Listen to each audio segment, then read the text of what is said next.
Hello, beautiful people. Welcome to this week's episode of the Montpelier Happy Hour here on WBEW 107.7 LP Brattleboro, your community radio station.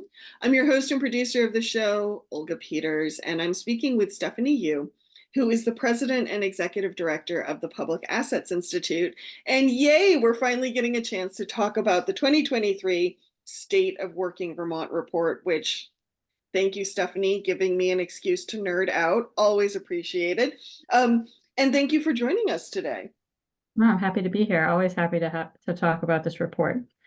Now, Well, one of my first questions for you, because I know you have worked on several of these reports now, what was sort of the big differences for you for 2023 compared to the years that came before it, especially given that we're kind of out of the pandemic, but kind of not. I'm still kind of saying it that way.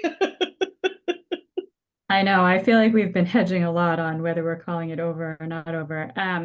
Considering that I think it went through my house just a couple weeks ago. Oh, Um, jeez. but I think this is the big difference. I feel like for us, we really were thinking about this as a back to baseline report, right? How much of the ups and downs of the pandemic are now either over or they're sort of a new normal. What do Mm-hmm. we want? How do we think about it that way? Because I think for the last couple of years, we've really been saying, yeah, like things are all over the place and we don't know what's going to stick and what's not going to stick. And so I think finally we do feel like we did this sort of pre-pandemic and comparison to 2023, and it really is sort of starting to show up like what do we see as long-term trends versus what was just temporary disruption. Mm-hmm. And for you, what stands out on that as far as what was temporary versus what seems long term? So I think a couple of things. A lot of this. So this is State of Working Vermont. So we're focused a lot on working Vermonters, but we're also kind of using a broad definition of work. It's paid, it's unpaid. How are people experiencing the economy? So, I think one of the reasons we do this report is because oftentimes the perspective, as you say, like the perspective is sort of from a official economic perspective of sort of a formal economics, like what are the formal indicators, and we really always want to look at how Vermonters are doing, right? So what does this tell us about, we use the economic indicators, but then what does it also tell us about what Vermonters are actually experiencing in sort of their day to day, and how has that changed? What's the impact on household budgets? What's going on there? So, but we do look at a lot of the labor market pieces, and the I think the top line sort of labor market story is that we're essentially back, right? Mm-hmm. When we released the report, we've had another month or two of data since then, and we're pretty much back on both employment and jobs, back to pre-pandemic levels, roughly, right? It's not always the same industries and it's not always distributed. Um, but what's amazing about that is that since that sort of really big crash during the lockdown in April 2020, it's really been coming back pretty steadily, Mm-hmm. um, which I don't know if we really knew what to expect at that point, right? Like, I just Yeah. don't think we knew how long businesses would stay closed, how much we'd have to stay locked down, and then what would happen from there. So that's one piece. I think another piece that we really wanted to look at was the effects of the COVID aid, right? So there was COVID Mm-hmm. aid. There's a lot of federal COVID aid that went to states. Some of it was going towards public services. Some of it was going right to individuals' pockets, right? There were those stimulus payments. There was the expanded child tax credit. There were also increased unemployment benefits for people who were out of work for whatever period of time. Um, and then there was money that also went to businesses too. And so we wanted to really kind of look at what those effects were. Um, and I think what we really take away from all this is that um, many of the problems that COVID was attempting to that the COVID aid was trying to help with existed before the pandemic. Mm-hmm. Now that the aid is gone, we run the risk of those problems sort of taking hold again, right? Mm-hmm. We saw a big dip in poverty largely because of the expanded child tax credit. We can say that's definitely true in Vermont, but it was absolutely true across the country too, right? It wasn't unique to Vermont. Um, and um, and we expect that to pop back up. It is starting to pop back up in the Mhm. absence of that aid. So, some of these problems were ongoing. I think a lot of these housing conversations that you're hearing at the state level right now is another indication of something that we knew it was a problem before. It probably got worse during the pandemic and since. And the question is, does it change our strategy about how we approach the problem? Mhm. Yes, I think that's an intriguing question. How does it change our strategy? And looking at the data and looking at some of the policy going through the legislature right now. Public Assets Institute folks may remember we did an interview with Annika Heilweil, uh, December, I believe it was, where we talked about funding Vermont's future and changing the tax code to make it more progressive at the top.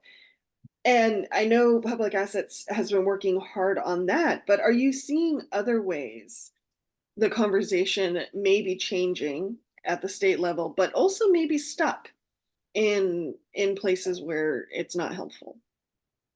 Yeah, so a couple of things. I do think that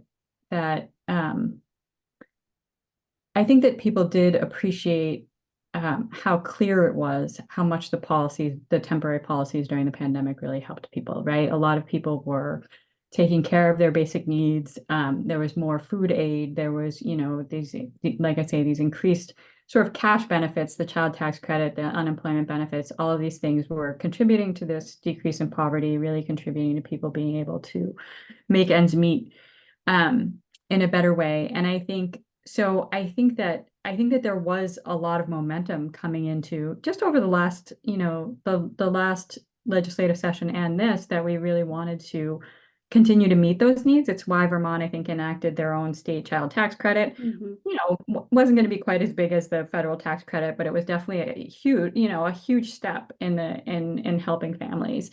Um, and then I think what we saw is, this sort of housing um, challenge really sort of explode last summer as the federal aid was running out, and it was clear that there wasn't a plan, Mm-hmm. right, to continue to house people or to provide alternatives to permanent housing or other options. And I think that conversation obviously is still a big part of the conversation happening this session.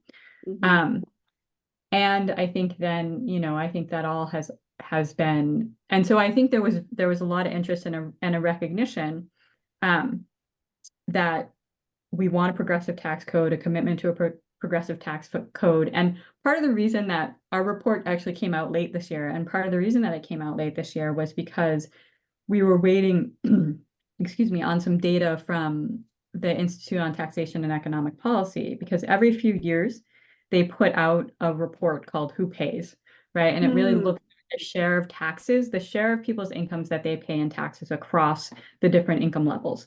So for the lowest 20%, what share are they paying? The top 1%, what share of their income are they paying in taxes? And it's a report that we excuse me, rely on quite a bit. And they only do it every few years. And I think partly because of the pandemic, it was a little longer of a wait than in the past because the data for 2020 was just so um, unreliable, I guess. So the last time they did it was 2018. And Mm-hmm. so, so it sort of, again, it kind of gives you that pre-pandemic, post-pandemic kind of comparison.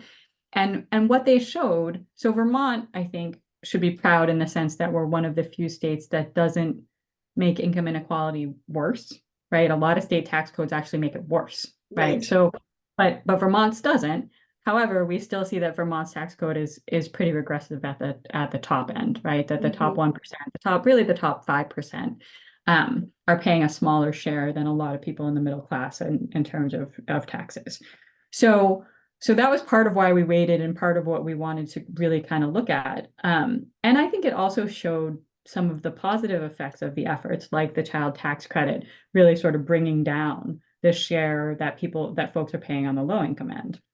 Mm-hmm. So, Vermont stacks up pretty well in terms of at the low income end that that we actually people at the low income end pay a lower share of their income in taxes in Vermont than in all the other New England states, definitely lower than the US average. Like that's pretty good. And it's true in the middle class too, right? The middle class Vermonters tend to pay a slightly lower share than a lot of um, the middle class in other states. So Mhm. it's really at that high end where we start to be regressive.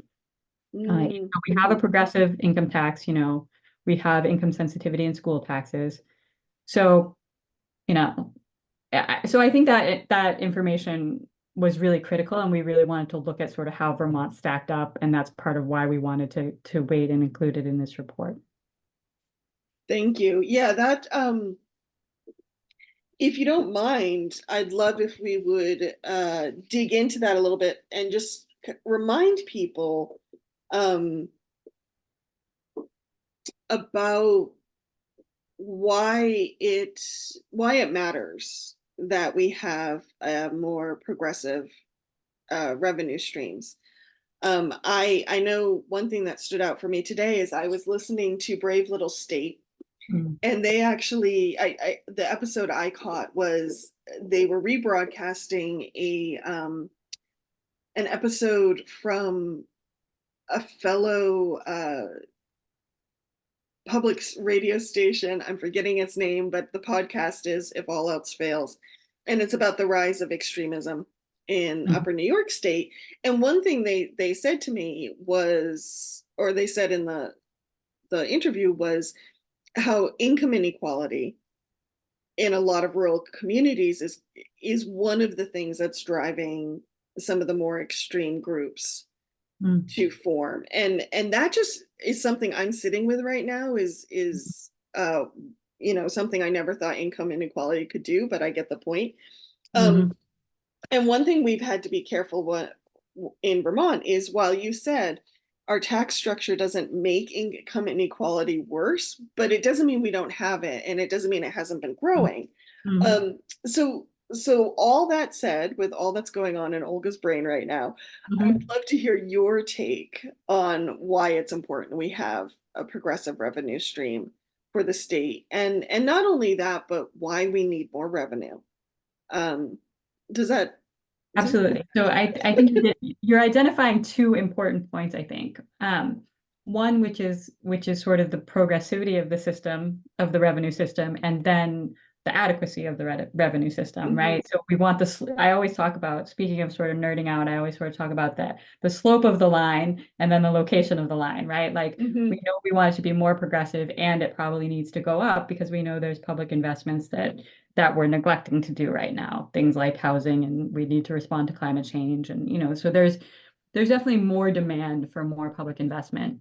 Um, but so I think to answer the original question, which is why do we need a progressive tax system? I think you're identifying, I think there's two pieces, right? One, I think there's broad agreement across sort of policymakers, legislatures in Vermont and around the country that a progressive system is that income is really the best measure of somebody's ability to pay taxes, right? And mhm, so mhm. so so a progressive system based on income makes sense. I think to your point, that underlying income inequality also tells you where the money is going, right? Mm, So the fact that income inequality, and you're right, income inequality is increasing in Vermont. Just because our tax code doesn't make it worse than what it would be if we had a different tax code, it can still be growing on its own, right? Like the income inequality, and I say on its own, which although that's not true, right? It's a policy choice to have this right. much income inequality. So, um, so I think there's broad agreement that we want a progressive tax system. We already have this progressive income tax. We do have one of the things that also is unique about Vermont's property tax system is because we have income sensitivity in school taxes. In most states, the property tax is a regressive tax, meaning that Mhm, the lowest income people are paying the biggest share, like the sales tax. We know that the sales tax is regressive because everybody needs a certain amount of stuff, but the amount of your income that stuff, like the bite of your income that stuff takes, is obviously much bigger at the lower end, right? So we mhm, know the sales tax is regressive. Income taxes can be any of the above, but many states have a flat income tax, and Vermont has a progressive income tax. So, which mirrors the federal progressive tax. The property tax is the weird one, where in most states it is regressive, but Mhm. because we have income sensitivity, it's relatively progressive through kind of the middle class and then becomes regressive on the higher end where people are still paying based on property value instead Mm. of based on income. So there's sort of a lot of moving parts, I think, in there, but I do think this issue of increase, and I think when you sort of started the question, income inequality hurts everyone, right? Mhm. Like I think that that point is true. I think, Yeah. you can talk about a breeding resentment and that's sort of a little bit of a cultural problem. But Mhm. I think there's also real measurable harm that income inequality does for a lot of people. For everyone, including the people with, including the top 1%. Like there's a lot of reasons when you sort of look at countries that have more income inequality, you know, public health is worse. Like mental health is worse. There's sort of a lot of effects of income inequality that are bad for everyone, right? Mhm. Whether you're rich or certainly whether you're struggling. So I think there are some really strong policy reasons to want a progressive system and to want to reduce income inequality. And the only way to do that is through a progressive system, Mhm. right? I think you could go further back and kind of look at why income inequality is happening in the first place. And I definitely think there's some interest in addressing that, whether it's wealth taxes or sort of capital gains policies or some of those pieces. But we know it's getting worse. We know it causes problems for everyone, and we know the way to address that at the state level is to make our system as progressive as possible. Mhm. Well, that brings me to another part of the report. And if listeners can hear some noise in the background, I'm watching my friend's dog, and he has a puzzle toy. Keeping him entertained, though. That's what we want. It's Uh, not too far from where I sit, so oh, so good. Oh, good. One part of the report that caught my attention, well, there's some things about the labor market, but also about poverty Mhm. and the number of households that struggle with poverty, Mhm. and how I'm not seeing the page now. I'm sorry I didn't pull that up, but basically, I think the one household that seemed to be doing okay was if it was double income and no children. I think was the one family makeup that was kind of okay. Could you speak to that a little bit? So this is something that we've been doing for a couple of years now. And I think actually you might be focused on the basic needs page and less on the poverty page because and I want to make that distinction. One thing we did in this report this year was kind of divide it into sections where we felt like we were making progress and sections Hmm. where we felt like they were still pretty big challenges to be addressed. And the basic needs budget is like whether families are meeting their basic needs is one of those things that I would say is still very much in the challenge category. Hmm. So, and I just want to acknowledge, so Vermont does this basic needs report every other year. And not every state does this, but it basically tells you what sort of a livable income is for different family types. It doesn't cover all family types, but it covers kind of the most common family types and really looks at what would it take for those families to, sort of be self-sufficient, meet all their basic needs, have things covered. What does that look like?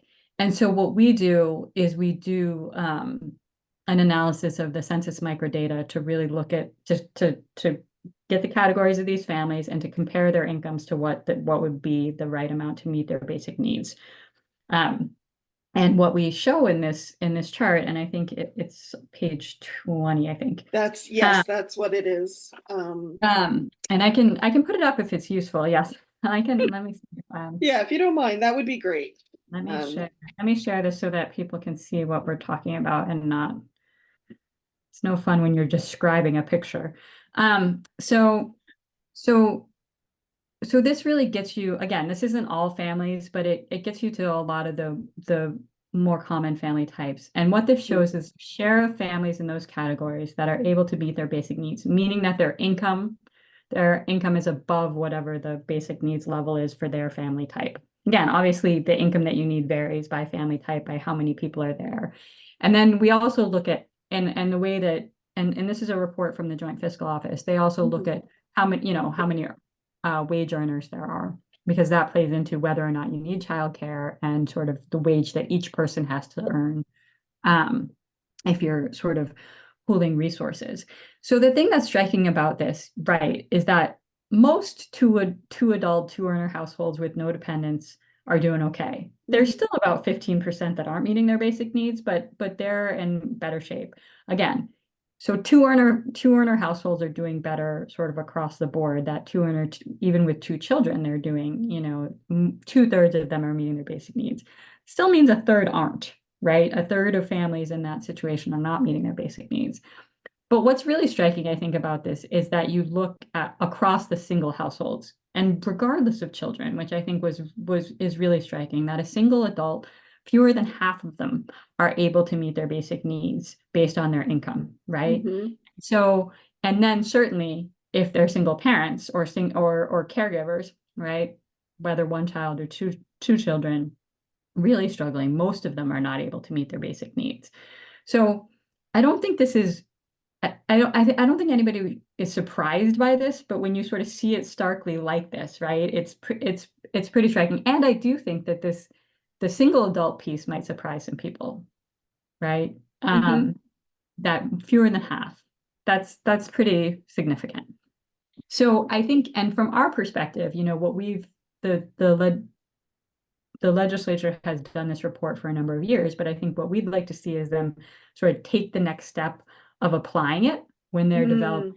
And I can stop sharing so we can, if we want to go to a different chart, but Well, actually, I was going to ask if oh, you would, on that same page, on page 20, there is that the blue graph, the number of households by selected family type.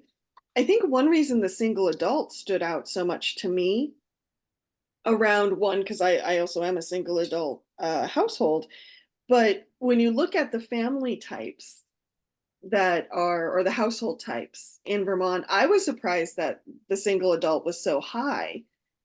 Um, and I don't know, it just kind of made me wonder about basic needs and how that's all fitting together in the bigger picture of Vermont's economy and how people are able to contribute and operate within it. That's yeah, one thing that stood out to me. Yeah. yeah, it is interesting. And I think so those percentages on that chart are the share of the total population. Again, this isn't all the family types in Vermont. So not Hmm. so this accounts for about 55 or 60% of the total population. Okay. There's some families with 3 kids, or there's other configurations that don't kind of fall into all these categories. But so single adults are 17% of the population, right? So and I think, and that also is a growing number, right? So I think that's relevant too. Like both the two adults, no kids households and the single adults are growing. So, they are, an increasingly um, sort of relevant part of the population. If they're really struggling to make ends meet, that's going to have an effect, across a lot of policy making and sort of the question of how Vermonters are doing. Hmm. Well, and when we're talking demographics as well, and we're talking workforce, the fact that the households with no children are the ones that are growing. And to be fair, the folks who are single adult or two adults, or the single adult definitely might be someone who's aging, Right. and their spouse has Doesn't passed mean they away never or had children. Right. and they never had children. But it just, when we're talking demographics and workforce and how we are an aging state, I also think the households without children are worth taking a look at as well. No, I think you're right. I think you're identifying right. It's growing both because I think across the country, people just you're seeing more people wanting to sort of live without roommates or live on their own or whatever. So you're seeing that like show up in the way housing is developed and all that. So that's definitely true. But right, these households aren't necessarily households who never had kids. They might have had kids, but their kids are grown. And to your point, you know, we have one of the older populations in the country, and so many of them um may have had kids who are grown or right. But yeah, I think but I think but what you're also seeing is lower birth rates among younger people. So Mhm. fewer people are having kids too. So it's both growing sort of from both directions, right? Both on the younger end and on the older end. I think that's true. Mhm. Um, But I worry about the aging demographics conversation a little bit because I don't, those aren't inevitable, right? Like we are older right now, but there's also this conversation about what does that mean broadly? We sort of might be the leading edge of this. But it's happening across the country. We certainly have these sort of population bubbles among the boomers and the millennials, and then the rest of the generations are smaller, right? So that's going to have an effect, but it's not all particular to Vermont. Mhm. Um, and I tend to believe that making Vermont a good place to live will attract people, families of all types. Yes. Uh, Well, one thing that stands out for me when I see the single adult or the two adults, no kids, is I also think of our systems. And this is a little outside the report, but I think it's worth mentioning.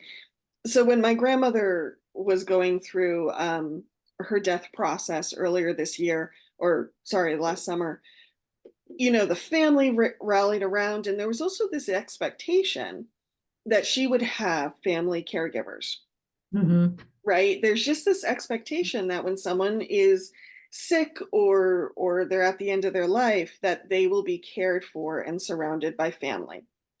And if we're having more single adult households who's either they never had children, mhm, and their spouse has passed away, or they never got married, or they have family far away from the community, what does that mean for our systems, and what are we putting into place to care for these folks who may not have the assumed built-in caregiving system? That's just something that has been floating around in my head. And what would that mean for those people economically who then have to maybe pay mhm. for care, or a system that needs to care for them because they may not have the money to care for them themselves? That is just something that has been floating around in my head. I don't know if you have thoughts on that, but if you do, I'd love No, to hear them. I appreciate that, and I'm sorry about your grandmother. Oh, I thank you. think I think there is this challenge of caregiving.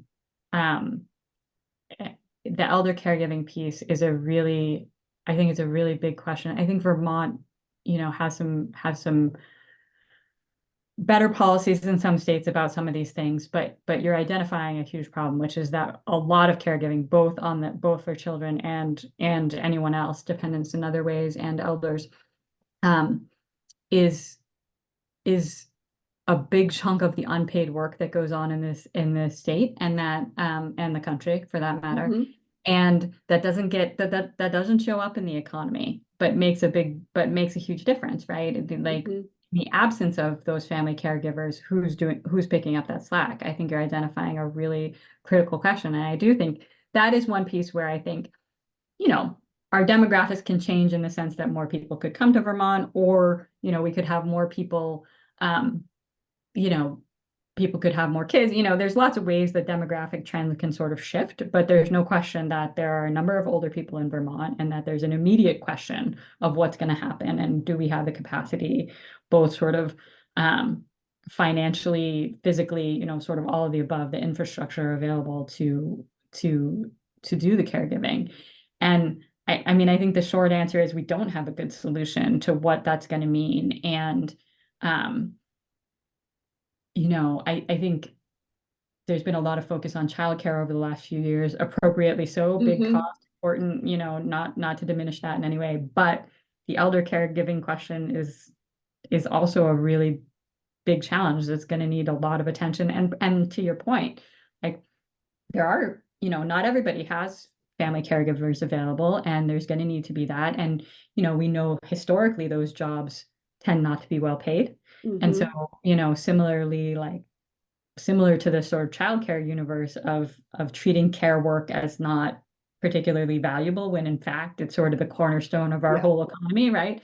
Um, is a problem. I think that the childcare work is helpful, Hmm. right? It's analogous in that way. Like we can build on what we're learning and talking about with the childcare conversation and apply it to elder caregiving. But yeah, I think I think it's fair to say we're probably underprepared. I mean, as a country, not just Vermont, Right. right? Yeah. Like collectively, yeah.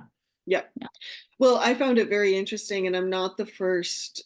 Many of my female friends have shared this with me, how there's still that assumption that it will also be the women Mhm. who show up. Mhm. Mhm. More so, not that the men in my family didn't show up as well, but when we were speaking with state systems, there was the, well, oh, but she has a daughter, right? Oh, she's fine. She's got a daughter. Mhm. It's like, Mhm.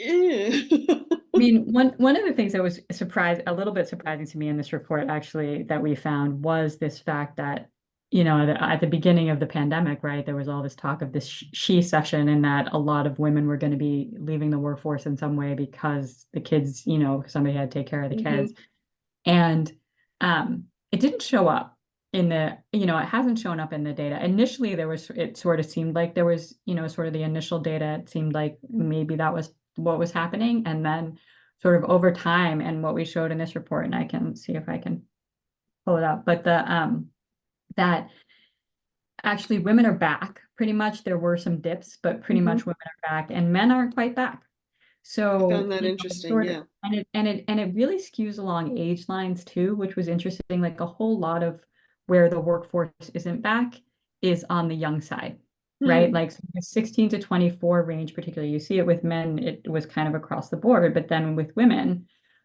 mostly it's back for women, but particularly on the younger side. So and I don't know. We don't know sort of the details of what that is. Is that part-time jobs that, people were doing while in school or, doing other things, or is that, you know, it's hard to know what's sort of driving that. But there was less of that. I still have a lot of questions because I know for myself, right, that I worked fewer hours Hmm. because both my kids were home and it's impossible to do both, right, full time. Hmm. So, but we haven't they're not asking the right questions or that's not what happened.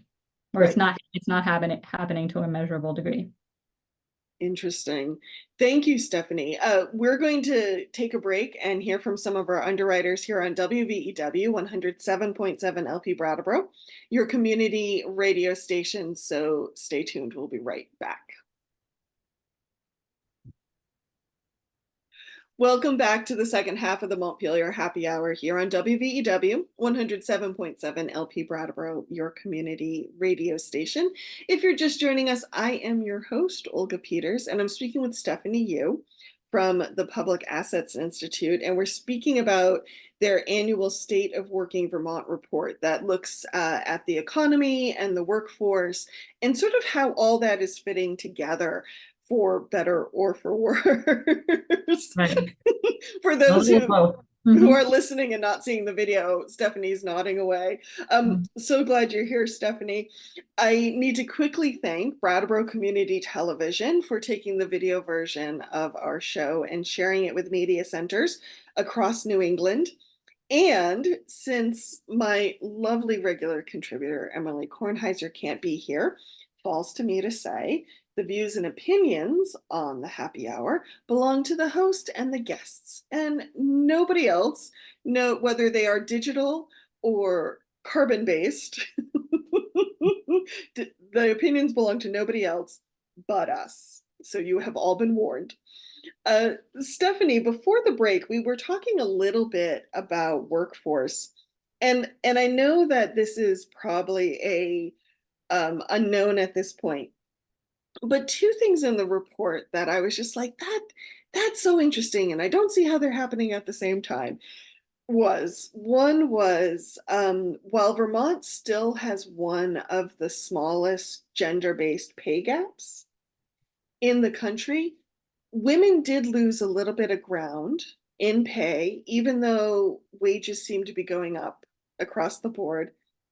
And with men leaving the workforce, it also made me wonder, because I'm interviewing a lot of contractors this week for another article about our traditionally male dominated fields. And if we're going to see a shift in them, if um, they can't find the workers they would traditionally hire, or who would traditionally choose some roles. I don't know if you have any thoughts on that, but yeah, I caught that interest. I thought that was interesting. Sure. So right. So to your point, I, we, we do have the smallest wage gap in the country. So that was true in 2019. It's still true in the last year we have information for, which was 2022.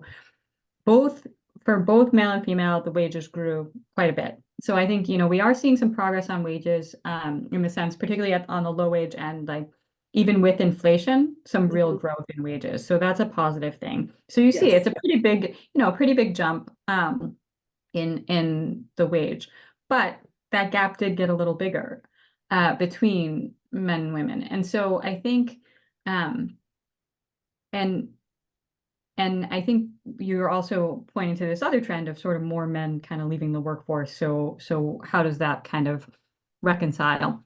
And I think that, I think the answer is we don't know for sure. We haven't looked at sort of every last thing. I do think there's a couple of factors that are sort of playing into this. One, you know, I think people probably remember, or people as old as I am probably remember that post-Great Recession, right? That there were a lot, that it was particularly hard on male employment, right? A Mhm. lot of the male-dominated professions were hit particularly hard during the Great Recession because so much of it was housing and construction related, like what you're Mhm. saying, right? And so there was sort of this decimation of those, and it took men a really long time to recover their employment levels after the Great Recession. It's not the same thing now, right? We didn't see a similar, it wasn't a housing crisis. It was really across the board. Mhm. Um, and most sectors, when we kind of look at sector by sector, most sectors are pretty much back to where they were. I will say manufacturing jobs, have not, which do tend to be male dominated, have not come back entirely. But two of the, areas I think people noted that really kind of took a big hit were like the hospitality industry, so like retail and food services, restaurant. And those industries tend to be pretty evenly divided Mhm. among men and women. So I don't know. So Mhm. that piece doesn't really explain it.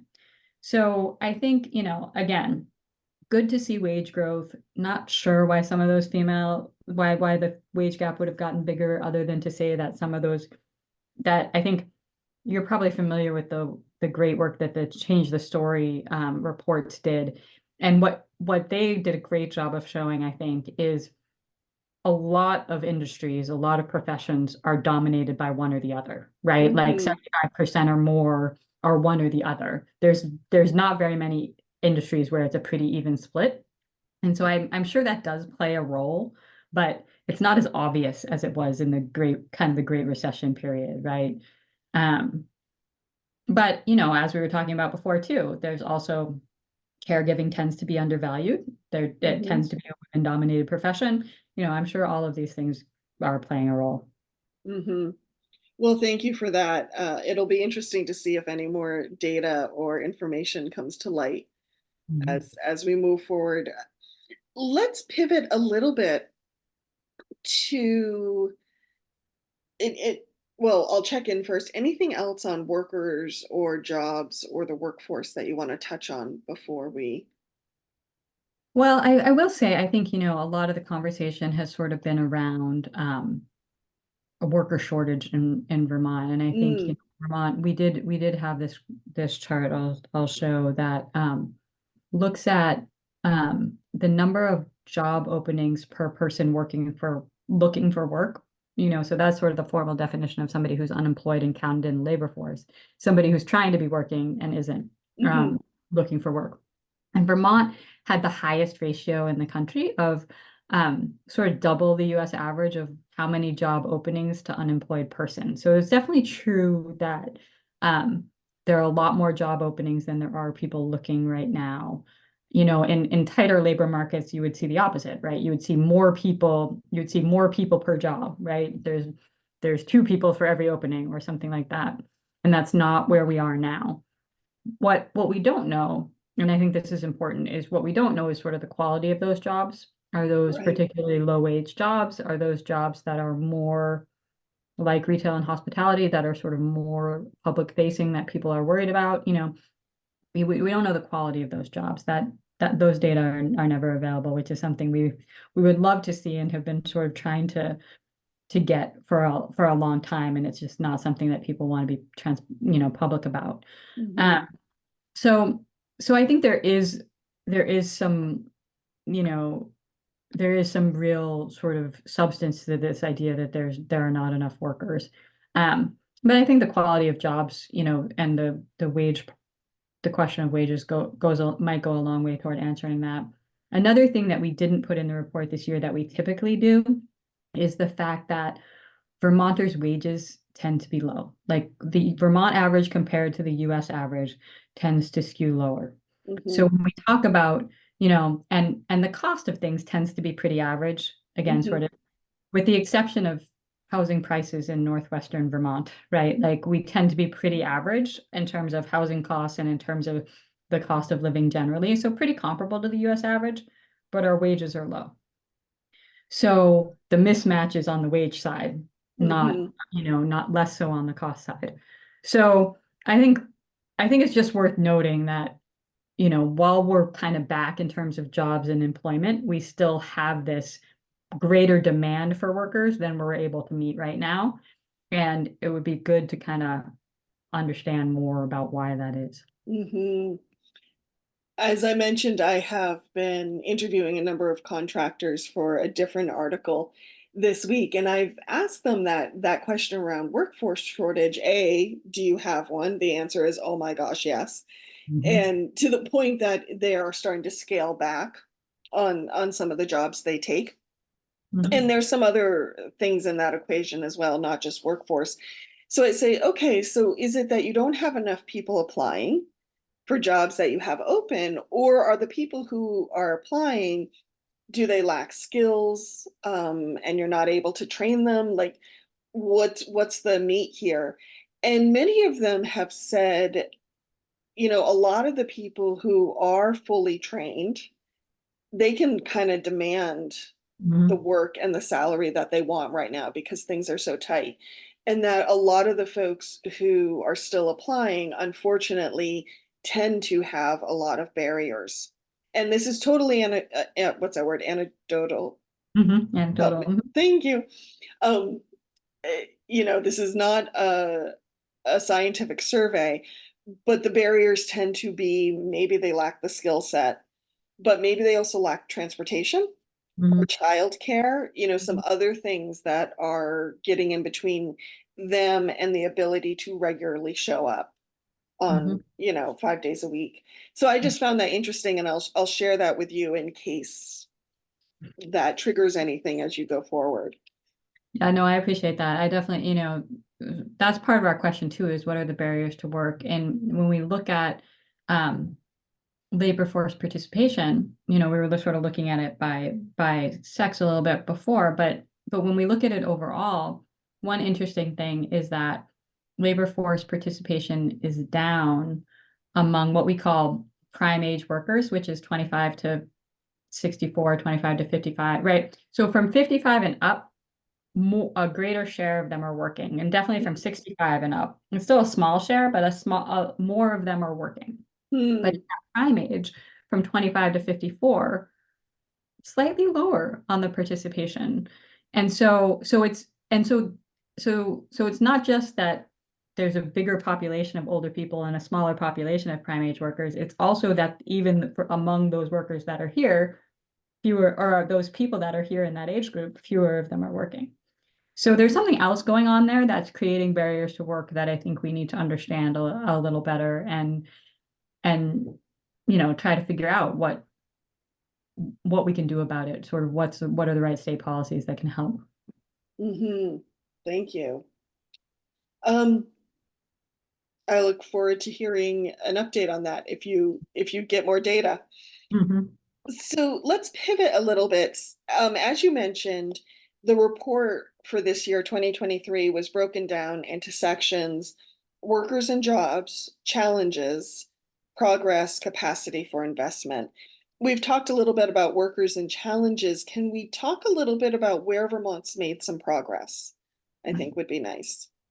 Absolutely. So, we do put that wage gap in the progress category because we are number one, right? So that's Mhm. pretty good. But even if we've lost a little ground, we still sort of do the best job.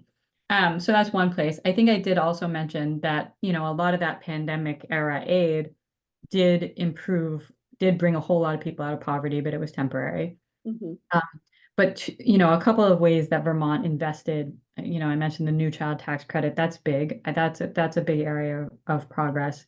Um, and so, that was $25 million going into the pockets of families. And and so we're very clear, right, on what does help bring people out of Mhm. poverty. Like in this case, it was essentially increased tax credits, cash benefits that really made the difference. So I think it's pretty clear, right, that makes a big difference. Another area of progress, and I think I just mentioned this too, is we did see real wage growth. So Mhm. after adjusting for inflation, we did still see real wage growth. Now, that's after wages, particularly at the bottom, had been pretty stagnant for a long time. So it's like it's the right direction. It's not, we have a long way to go, right? Right.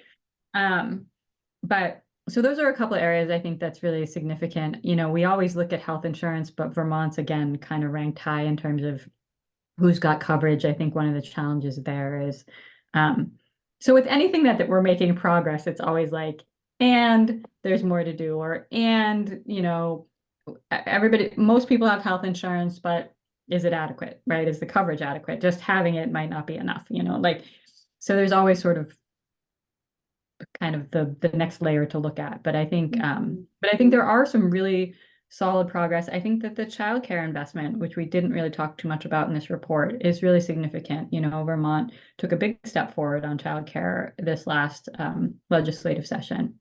And so that makes a big difference for people too. Mhm. Well, and also, there was I wanted to check with you because I didn't know if this was a great thing or not, even though you put it in the progress. Mhm. Excuse me. There was a little talk about food aid, Mhm. and benefits grew during COVID, then dropped. Mhm. So would you go into that a little bit of why that looked positive for you? Right. So let me show this one. So food benefits were expanded quite a bit, just the dollar amount of them, right? Hmm. Both the dollar amount and who was eligible. I mean, I think there was a fair amount of money went into, um, you know, paying for what would have been school meals for those kids who weren't in school or who were only in school a couple days a week during the pandemic, and that was a part of it. But they also just increased the monthly benefit for Hmm. families who are getting. So you see that sort of lighter orange is kind of the increase. But sort of looking at that, Vermont did actually expand the base monthly benefit in sort of response to the realization that that the federal increase was going to go away. We did step up and increase that base amount so that Hmm. it's sort of a permanently higher benefit amount going forward. So even though you do sort of see that temporarily expanded federal aid kind of drop off, you do see that red bit climbing up, and that is driven by this increase in the baseline. Thank you. Thank you. So it sounds to me, if I'm hearing you correctly, that families who need supplemental food funding, they actually have more to work with now Right, than exactly. before the pandemic. Fantastic. Thank you. For folks who are listening to the podcast version, the audio version, I'm going to link in the show notes to this report. And we were just talking about page 18 if you want to refer to it. Um, let's talk about capacity for investment. And I think this section stood out to me because in the last year's report, or maybe it was 2021, I don't remember exactly, but you really tracked, you being Public Assets Institute, tracked the difference that public investment made in people's lives. And so that has just kind of stayed with me. And so that was what was staying with me when I read the section on capacity for investment. Yeah. So I do think,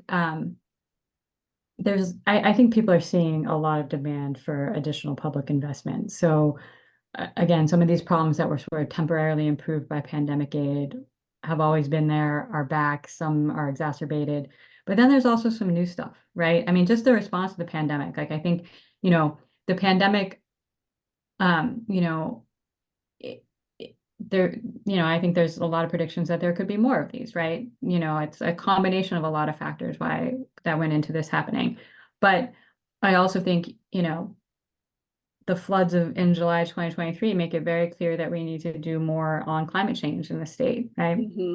Um, so, our office was affected in Montpelier. I know a lot of people in Montpelier are still, kind of figuring out what's the going forward plan um, or not, right? Or not reopening. Hmm. So I think there's a lot of additional costs that are driving the demand for public investment. Again, we sort of talked about um, the housing situation and the fact that when the pandemic aid ended, many people lost housing, and that I think there's a broad consensus that that's not acceptable and that we need to do more about that. So I think there's plenty of demand for investment. And Hmm. what we wanted to show, I think that there's a lot of talk about, I think there's a lot of kind of um, talk about sort of what makes Vermont affordable and what works for people. And, are we a high tax state? Are we not a high tax state? What does it mean? And we really wanted to kind of break out some of that information and kind of put it in perspective for people. So one of the things I think we talked about a little earlier is this income inequality is increasing, and we can measurably in Vermont, right? A greater share of income is going to the top 1%, really kind of like the top 5, 15%, right? Like, but especially the 1%, it's really really pronounced. Um, and but we also wanted to put that in perspective of what that meant, right? I think Okay. people can say, okay, like we can see this trend is going in a direction, but when we talk about what that means from a dollars perspective, like how, you know, how big a difference that is. And let me see if I can pull up. So because I think we were kind of doing some of this math, right? Like, Hmm. and not all of this is in the report, but we were doing some of the math on thinking about how much the incomes of the top 1% have grown, let's say in the last 50 years, right? Hmm. So we were really looking at the fact that um, they've grown, the gap between the 1% and the bottom 99% has quadrupled in the last 50 years, right? So it used to be a couple $100,000, now it's over $1 million, right? The gap. So the average income. Now again, there's people in that top 1% that have $600,000 and there's people that have $10 million, right? But point being, we're, kind of to kind of look at it on a per capita basis, we're really seeing that gap grow. And if the bottom 99% had grown as fast, right? The average income would be $100,000 more. Oh, wow. That's a big difference.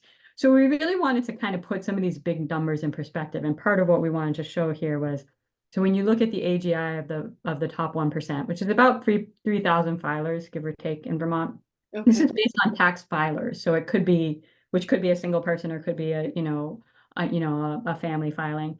But $4.6 billion. And just to kind of put that in perspective, that's double what the general fund is, right? Like, it's a lot of money. Because I think when you start to talk about these big numbers, it's like, well, they kind of lose their meaning, right? Hmm. But, um, but a small increase on the top 1% yields a lot to invest. And I think that's sort of where we wanted, why we were talking about some of this, why we're talking about improving the regressivity on the tax system, and why we're really saying that there needs to be this increase on the top, because one, more and more of the money is going there, and two, they're paying less than a smaller share than the middle class. And the scope of the money is such that a small amount goes a long way in terms of public investment.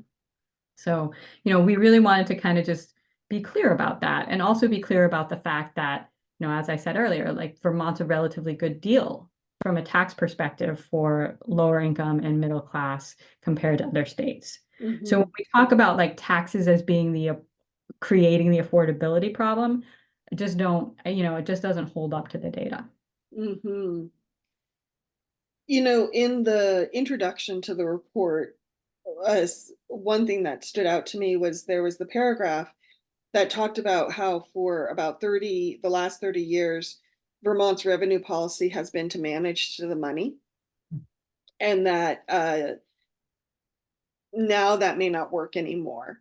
Would you talk to us a little bit about that? I think it ties into what you were just saying about taxes on the top 1%, but I think that would be worth a deep dive, because I think I would argue that that managed to the money is older than 30 years in Vermont. Like, I think in some ways it's a deep cultural thing that we pride ourselves on at times, but that Mhm. doesn't mean it's working when it comes to state government. Um, what are your thoughts? So I think there's definitely a cultural, I mean, I grew up in Massachusetts. I think there is a sort of New England fiscal conservatism, like pride yourself on thriftiness, right? Like I do think there is an element of that. There is a cultural element for sure. But what we were pointing to specifically with that number is the fact that back in the 90s, before we had our own tax system, we had a piggyback system on the Hmm. federal system. So, right. So your tax liability was based on a percentage of whatever your federal tax liability was. So it was 24% or it was something like that. Right. Hmm. And we used to change that number every year.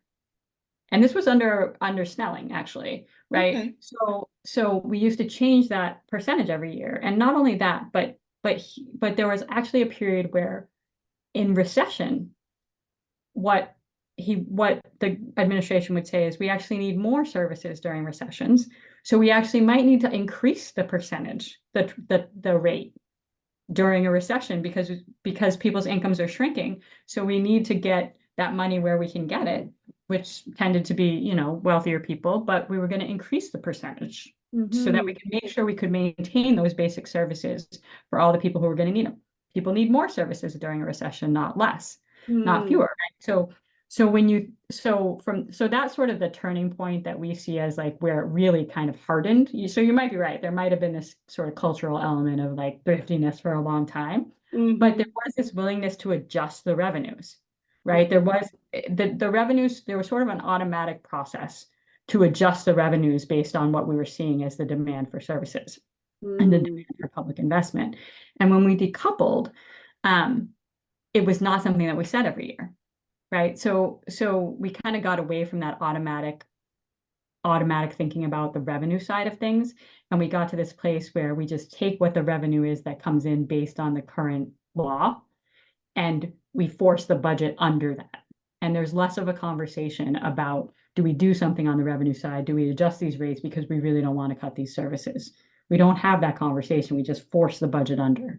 And what's being given up by that, right? Like what are the things that Hmm. are either being neglected or actively underfunded? There's a whole list where that's true. I mean, again, some of these things that we've been talking about, um, get compounded by neglect and underfunding over decades, right? So school infrastructure is one of those things. I mean, I know the school budget works a little differently, but there's these pieces that clearly get worse over time because they're underfunded. So, so I agree with you, and I think that we can point to a specific point in time where it really hardened and say that's why when we think about managed to the money, we really point to this era of just revenue not even being on the table or revenue adjustments not being on the table when it was pretty much par for the course before that, right? That it was part of Hmm. the conversation. Interesting. Interesting. I did not know that about Vermont's history. Thank you, Mhm. Stephanie.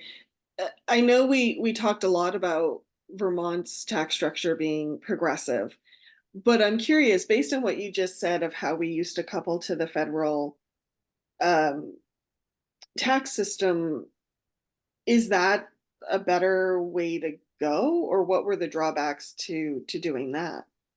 Right. So I think part of the reason actually that we decoupled and further and even in 2018 we disconnected even more from there were still some things that we were tied to and we disconnected even more in part because the trend at the federal level has been to cut taxes for the rich, right? Like that's sort of been the trend. Good And point. Yeah. we didn't want to tie ourselves to that. So I think that was part of, the federal system is still a very progressive income tax system. And, so we do kind of, our progressive income tax is modeled on the federal progressive income tax, but the trend at the federal level has been tax breaks for the rich, and so that has not been something we wanted to be tied to.